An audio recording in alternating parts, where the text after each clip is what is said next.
Hello and welcome to PetXI Interactive, the home of GCSE revision on the go.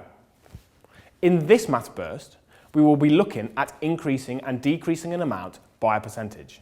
This is a really useful skill that you can use when trekking around supermarkets and scavenging for bargains in town. Have you ever spotted a lovely dented tin of beans, which has 20% off the price, and wondered how much discount you would get? I know I have. Now, the most important thing to burn into your mind with percentages is how to find 10% of something. 10% is the magic percentage. 10% will help you become lord of all the animals. To find that 10%, just divide by 10. Simple as that. So, 10% of 400, 40. 10% of 54, 5.4, and so on. Why 10% though? Well, from 10% you can find 5% by halving your answer. From 10% you can find 20% by doubling your answer, and so on. Told you it was good, just don't forget how to find the illustrious 10%. So, let's look at a question. I spot a beautiful blonde wig down the market, which is priced at £60. The stall holder agrees to give me an extra 20% off this price if I agree to take his rabbit for a walk around the block. How much will the wig cost me after the discount? It's a percentage question, so let's find the magical 10%. Remember, just divide by 10. So we take the £60 and divide by 10. This gives us £6. Now be careful, this is not the discount. It's only 10%, not 20%. But if we double this, we will get 20%, as doubling 10% makes 20%.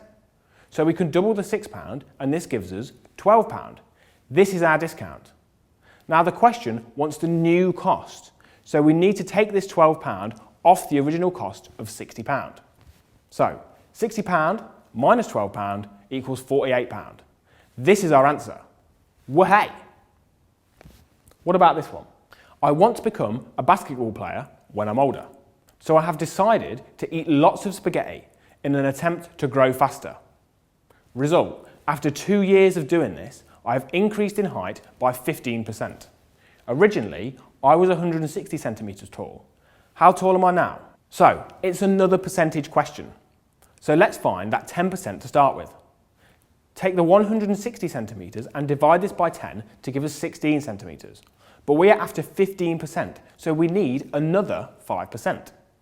If we know 10% is 16, we can find 5% by halving the 16, as 5% is half of 10%. So 5% is half of 16, which is 8. If 10% is 16 centimetres and 5% is 8 centimetres, combining these values will give us our 15%. That is 24 centimetres.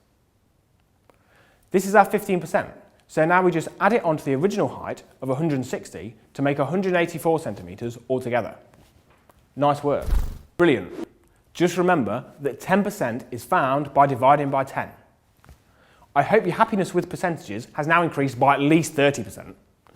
Don't forget to practice your percentage skills in the sales. Astound your mates by telling them all the new costs of those clothes. Thanks for watching, and come back soon for another exciting maths instalment from PetXI Interactive.